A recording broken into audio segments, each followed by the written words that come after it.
Asambleísta Torres, tuve un pequeño problema del audio, me disculpo con usted, con la audiencia. Iba a lo concreto. ¿Usted cree que es necesario formar una comisión multipartidista que evalúe a la presidenta y al CAL? Yo sé que esto es el procedimiento legal, pero el procedimiento legal no es la decisión política. Esto va a depender de que haya o no 70 voluntades en el Pleno. A día de hoy, ¿hay 70 voluntades? Al día de hoy hay 70 voluntades y creo que se van sumando más cada día. Habrá que ver ya qué pasa con la importante reunión que va a tener Pachacuti, con todas las alas del día lunes, me parece. Pero sin duda hay molestias. Si antes habían dudas de si esto se debía hacer, hoy creo que ya hay una certeza de que se lo tiene que hacer, más aún con lo que pasó en la sesión pasada. No han convocado a sesiones de esta semana, hay que ver qué hacen la próxima semana. E incluso si no llegaran a convocar a sesiones, está planteada la autoconvocatoria, Por ¿no? supuesto, está planteada y además está posibilitada por la ley y la Constitución que la Asamblea y el Pleno se autoconvoque. Eh, la gente se va a preguntar, ¿a qué nos lleva esto? Un periodo de inestabilidad, como lo ha dicho el presidente de la República, un golpismo legislativo, como lo dice la todavía presidenta de la Asamblea, un periodo de renovación, como dicen algunas de las fuerzas de la oposición. ¿Qué cree usted que va a pasar si se cambia a la cúpula de la Asamblea en el CAL? Esto es tan normal que está arreglado evidentemente en la ley orgánica de la función legislativa. Es algo que en cualquier órgano colegiado existe la autodepuración, la autoevaluación para ver si las cosas están bien o mal. Lo otro sería no hacer absolutamente nada. Estamos muy bien, perfecto, sigamos así hasta que haya la renovación ya por ley que toca el próximo año en elecciones. Pero por eso, aquí quizás no se ha entendido a veces el concepto de lo que se establece. No se puede tomar una resolución de destitución como se tomó en el caso de Pepe Serrano, por ejemplo, en un solo día se toma la decisión. Para eso es que se ha establecido este proceso. Porque ya se normó, para que no vuelva a suceder lo de Pepe Serrano, Porque ¿no? está normado y por supuesto, y en los 18, en los 20 días que establece el tiempo, la ley para que se conforme esta comisión, habrá que precisamente investigar lo que nos ha llevado a este abismo, porque hay que tener claro de dónde parte este abismo. Muchos fijan el punto de partida por lo que pasó la toma a la fuerza del Consejo de Participación Ciudadana, pero realmente el punto de partida al interno de la Asamblea se da cuando en el CAL, y ni siquiera por iniciativa de la presidenta, sino por la izquierda democrática, se decide no calificar el proyecto derogatorio de impuestos y someterlo a una consulta que no existe en la ley, que no se lo puede hacer a la Corte Constitucional para que vea si puede o no derogar impuestos vía legal. Ese es el punto de partida. Luego va un segundo momento, que es la manipulación y el manejo en la calificación de juicios políticos cuando habían órdenes de prelación para calificarlos. Y el tercero, que ya todos conocemos lo que está pasando en la sesión del jueves. Cuando en la historia legislativa, yo tengo algo de memoria, porque me ha gustado seguir la historia legislativa ecuatoriana, alguien apelado a la presidencia no se ha bajado a defender su curul. Siempre ha pasado esto, pero en este caso clausuraron la sesión, apagaron la luz, le quitaron el audio y ya estamos investigando también qué pasó. Patético por donde se lo mira, una presidenta que en un acto horrible de cobardía atropella al Parlamento y no respeta el procedimiento parlamentario. Se le apeló a la presidencia, había que dar proceso a esto. Voy más allá de la pugna con Yori. Yori es, sin faltar el respeto a la presidenta, es intrascendente en la política nacional. Lo trascendente es la Asamblea Nacional. ¿Va a cambiar en algo la Asamblea Nacional si cambiamos el nombre de quien la preside? Yo creo que lo impresentable sería que se mantenga lo que está porque no está bien. Y no está bien porque se ven números, se ve en la percepción de la gente de que la Asamblea no está haciendo un buen papel. Creo que sí podría mejorar. Y si el cambio no es para mejor, para eso quedémonos con lo que estamos.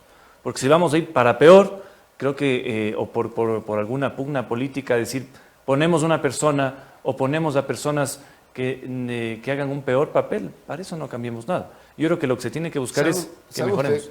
¿Sabe usted de sobra que si se comen a Yori y no al resto del CAI, quien asume la presidencia, Virgilio Saticela, parte de la bancada del Acuerdo Nacional, le van a entregar a ustedes la presidencia al gobierno?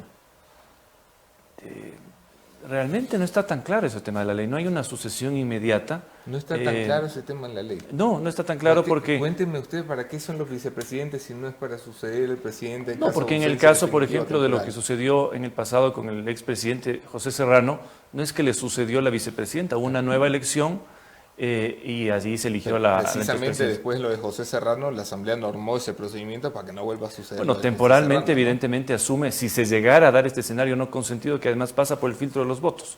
Lo que no vamos a dejar de proponer algunos, si antes era una posibilidad, y creo que es una certeza, como digo, es proponer que se conforme la comisión. Si hay votos para hacerlo o no, ya tendrán que responder los que quieren que no se evalúe nada, pero creo que hacia allá tiene que ir, y ya en esos días se verá cuál será el rol de cada persona. Yo no creo que la Asamblea tenga que ser ni un órgano para desestabilizar, para hacerle la contra al gobierno en cualquier tema. Lo único que sí la Asamblea tiene que respetar es la independencia. Y si usted ve lo más importante de ese día jueves, que no fue realmente la apelación que yo hago, el punto de orden del asambleísta Aliaga, es realmente la foto que se ve en la noche. ¿Quiénes se sientan atrás de la presidenta en la presidencia de la Asamblea en la noche? Sí, el gobierno nacional. Y esa es gran parte del mal sabor que tiene ahora Pachacutic, las tres facciones, porque ya hay tres, que dicen un ratito, ¿qué está pasando aquí? Había, me parece que 2 asambleístas de Pachacutic a los lados, pero era el gobierno el que decía, aquí estamos nosotros. Así que José Hernández escribió una columna titulada PSC entierro de tercera en Diario Expreso este fin de semana. En la parte pertinente es una columna muy, muy dura, como suelen ser las columnas de José Hernández. Ojalá sobre todo contra el PSC. Ojalá nunca me toque una. PSC. Todo esto lleva irremediablemente a preguntas inquebrantables sobre las líneas rojas que orientan la visión política del líder del PSC. ¿Qué sistema defiende hoy? ¿Por qué no hace diferencia entre delincuentes y demócratas que pueden incluso tomar decisiones equivocadas? ¿En función de qué intereses secretos o expedientes judiciales define el PSC sus posiciones? Le traslado las preguntas de José Hernández. ¿Cuáles son las líneas rojas del PSC? ¿En qué momento pasó a ser un partido aliado del correísmo de forma tan abierta? A ver, cuando uno tiene claro el tema que defiende, lo que se comprometió en campaña, al menos en mi personal proceder, no me importa quién se pegue a un lado. Si para derogar los impuestos se suman los independientes, los pachacutis, hasta la izquierda democrática, que es funcional al gobierno en absolutamente todo, enhorabuena. Si nos vamos a aliar para subir impuestos, bueno, ya eso será un problema de cada uno, pero nosotros no tenemos por qué aliarnos, así sea nuestro gran amigo el que esté al lado. Yo creo que así debo entender yo, al menos la política, y es si uno va a avanzar en sus fines. O sea, con tener los votos todo vale. Siempre y cuando a lo que se quiera avanzar vaya de acuerdo a lo que uno defiende, porque es así de simple. Si uno tuviera un número suficiente de votos para no tener que hacer política hablando con nadie, bueno, es el escenario perfecto. Lo vivimos hace algunos años cuando el gobierno tenía una mayoría y no tenía que sentarse a hablar con nadie. Pero en este entorno, en donde nadie tiene mayorías, evidentemente hay que conversar y buscar acuerdos para que uno pueda avanzar en sus fines. ¿Qué significa avanzar en sus fines? Si se puede derogar los impuestos vía legislativa, que se sume el que quiera. Su partido y miembros de su partido, no porque está su primera legislatura, pero su partido y miembros de su partido llamaban delincuentes, estafadores, atracadores, secuestradores a los miembros del correísmo. Jaime Nebot lideró 3 manifestaciones multitudinarias en Guayaquil en contra de Rafael Correa. ¿Entiende usted que sus votantes hoy digan, ¿cómo así hoy están de la manito juntitos haciéndose muestritas de amor? Evidentemente hay malos elementos, así como hay malos elementos en el Partido Social Cristiano, hay elementos en cualquier organización política. Hay buenos periodistas, buenos carteros, malos carteros, qué sé yo. No sé si existen los carteros todavía. Creo que no.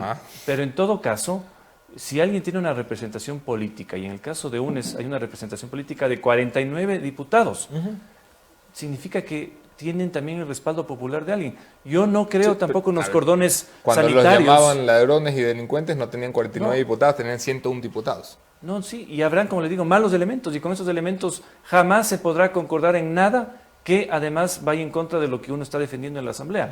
Pero si a los fines de uno se unen otras personas, uno tampoco les puede decir no.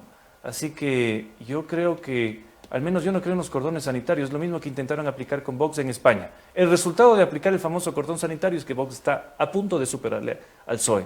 Si acá en la política hacemos lo demás y no hacemos que se mojen realmente todos los actores en lo que tienen que mojarse, vamos a permitir que haya un grupo que vaya creciendo en las encuestas porque es el francotirador en absolutamente todos los temas y que además ya se verá en las elecciones qué pueda pasar, ¿no? El discurso típico del Partido Social Cristiano de Jaime Nebot, que nos lo sabemos todos de memoria, apoyaremos lo bueno del gobierno, lo que sea bueno por el país, lo pondremos, lo que sea malo. Es muy fácil decirlo, es muy difícil hacerlo en realidad, porque ustedes tienen que definir qué es lo bueno y qué es lo malo.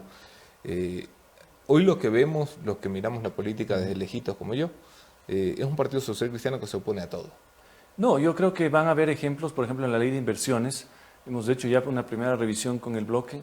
Hay varios temas positivos que nosotros, por la lógica de la campaña, en lo que siempre se ha defendido, lo vamos a respaldar en la Asamblea, y hay temas evidentemente negativos. Entiendo que hay otros grupos, por ejemplo, y ahí usted tendrá un poco a la Izquierda Democrática, quizás a Pachacuti y Guaunes, que han visto una parte de la delegación de competencias del Estado ya como una privatización total. Nosotros en ciertos aspectos no somos así de tajantes, y creo que en esta ley se va a ver la oportunidad de apoyar temas positivos y rechazar los negativos. En el tema de impuestos, evidentemente nosotros ni siquiera entramos a la negociación de la tablita famosa, porque teníamos la posición clara y porque además muchos habíamos hecho campaña, yo en mi caso en Tungurahua, con el propio presidente ahora en funciones, subidos en un camión diciendo no más impuestos. O sea, no había forma de decirle al gobierno sí, vamos a apoyar en esto. Hombre, también porque es la forma más fácil de hacer campaña. Los jodidos hacer campaña diciendo tengo que subir los impuestos.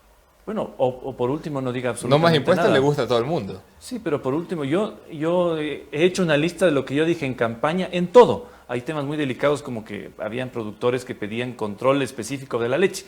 Yo no dije nada en campaña que no pueda cumplir ahora. Al menos yo me he cuidado. No sé cómo será la magnitud de una campaña presidencial, si es del todo vale, pero al menos yo en mi pelea legislativa hasta ahora no me he ido contra nada que he dicho. Ok, vamos a darle paso a Jefferson Sanguña y a Mónica Velázquez, que tengan algunas preguntas para usted.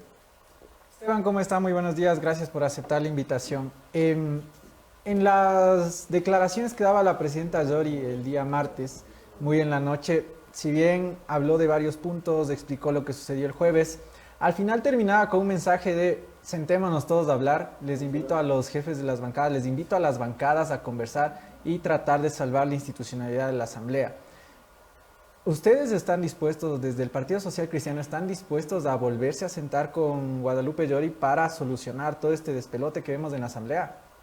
Yo siempre he dialogado como coordinador de una bancada, las reuniones entre coordinadores, incluso con la presidenta, se han dado siempre, incluso se dio una ya cuando empezó esta pugna. El diálogo jamás está cerrado, pero si hay que poner ya, y yo le he dicho públicamente, les he dicho a ellos en la cara, ¿por qué hicieron esto? ¿Por qué hicieron esto? ¿Por qué hicieron esto? Porque la relación no era mala, pero con todo esto también ya queda un tufo a que la Asamblea está siendo funcional al gobierno y no siendo funcional a los ciudadanos que tienen la expectativa de que la Asamblea no sea patio trasero de nadie, guachimanía de nadie, sino que defienda los intereses como tal de la mayoría de ecuatorianos. Y el tema de los impuestos, como le digo, es lo que desata aquí una crisis que yo creo que en este momento ya pasa por al menos ponerlo en el tratamiento del Pleno, que es la conformación o no. Si hayan votos o no hayan votos, ya será responsabilidad de cada bancada. Pero es decir, hay la predisposición de sentarse a hablar.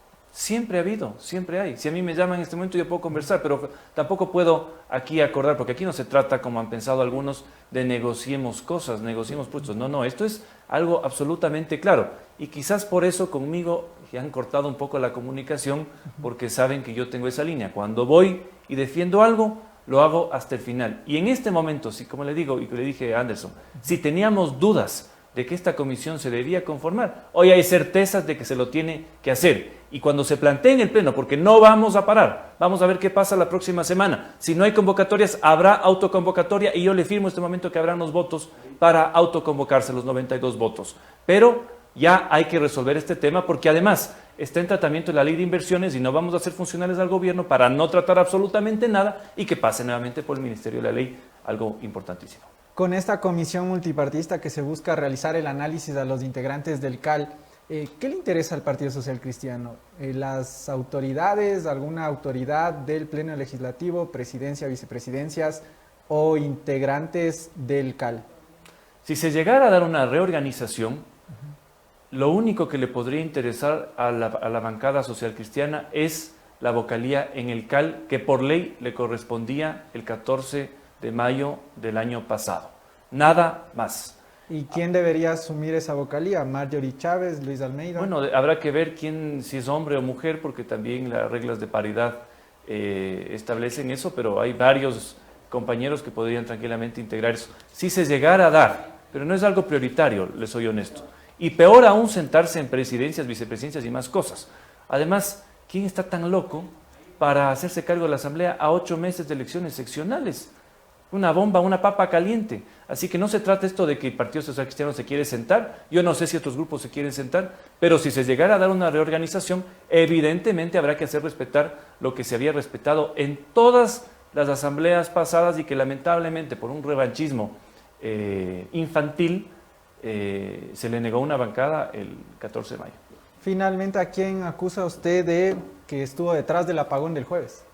Bueno, tenemos versiones preliminares, evidentemente yo no estaba en el cuarto de máquinas, de ese rato estaba en el pleno, de que habrían habido personas, funcionarios de asamblea, personas que no son funcionarios de asamblea, pero que son allegados a personas en la asamblea, y por supuesto operadores también del Ejecutivo en esa toma de facto de la asamblea de apagar la luz, quitar los sistemas, evidentemente que no pase nada. Pero ya hemos pedido, yo pedí el viernes incluso, posterior a lo que sucedió el jueves, ya el cotejamiento de cámaras, espero que no desaparezcan esas cámaras, para ver in situ quién estuvo ahí, quién ordenó, porque ya estamos hablando de otro tema distinto a solo una pugna política. Y lo otro también que se va a investigar, y se está investigando, es lo que motivó lo del jueves, que muchas personas no conocen. Fue una manipulación de cambios del orden del día, con documentos mutilados, con firmas mixtas, manuscritas y electrónicas, todo para evitar que se ponga un cambio del orden del día ese día jueves. Esteban, justamente, o sea, hablando de la pregunta de Jefferson Sanguña y de lo que está mencionando, usted en una entrevista aseguraba que Lasso apagó la luz en la asamblea y que también funcionarios de la presidencia habían ordenado a apagar la luz y también dejar la asamblea sin sistema. ¿Usted tiene pruebas de eso? Tengo entendido que va a poner alguna denuncia, no sé si ya lo hizo, pero bueno, ¿cómo lo va a hacer? Jamás he dicho que el presidente Lasso apagó la luz. Lo que yo he dicho es que se presume que hay varios funcionarios, incluso ajenos a la Asamblea, de otras funciones y civiles, que ordenaron y ejecutaron lo que sucedió en ese momento para que no continúe la sesión. Eso se ha pedido ya, he pedido ya a la administradora general de la Asamblea, al jefe de la escolta legislativa que me entreguen los documentos, me permitan además a mí mismo ver las cámaras para ver qué pasó, porque sí sorprende que primero no se acepta la apelación o no, yo creo que ya operó de facto ante la no defensa de la apelada, pero además no se permitió que continúe la sesión. Y es el vicepresidente entonces el que nos comunica a las bancadas en la presidencia y nos dice no puedo continuar. Y yo le pido comedidamente al vicepresidente, diríjase a los medios de comunicación y a los diputados que estaban en el plenario para que por respeto entiendan qué está pasando aquí. Y ahí él explica que le dejaron sin sistema, sin luz, sin capacidad de registrar votos, entonces evidentemente era inviable la sesión en ese momento. Perfecto. ¿Y tú crees que fue Presidencia de la República quien ayudó a la operación? De lo que me han dicho personas que estuvieron en el pasillo, que dan al cuarto de máquinas, habían funcionarios de gobierno en ese momento ya con la desesperación del caso, diciendo aquí se apaga todo para que no haya nada. ¿Funcionarios como quién? No tengo detalles de las personas, pero me dijeron las personas que estaban ahí, porque había muchos periodistas, había muchos asesores también, que eso fue lo que pasó, porque nadie se explicó de cómo se apagó la luz. La sesión era a las 2 de la tarde además y quedamos en oscuras. ¿En qué va a terminar todo esto, Esteban? Bueno, yo creo que lo lógico sería, y si yo estuviera incluso en el lado del propio gobierno, del resto de bancadas, a que se dé la famosa votación en el Pleno para que se conforme o no se conforme. Si hay los votos para que se conforme, habrá que ver qué pasa en esos 20 días. Puede ser que hayan varios tipos de sanciones, como establece la ley, puede ser que haya una remoción de autoridades también, pero evitar que este tema se trate, lo único que le ha desgastado es, primero a la presidencia de la Asamblea, y luego a quienes están de alguna manera asustados por lo que pueda pasar en esa comisión. Así que si yo estuviera en sus zapatos, daría paso a esto. Quizás hay que ver si hay los votos o no hay los votos, quizás en ese momento no hay los votos, pero esto de alguna manera creo que cerraría ya esta crisis interna en la Asamblea. Esteban Torres, asambleísta del Partido Social Cristiano en Tiempo de Cambio. Gracias por acompañarnos esta mañana. Gracias también.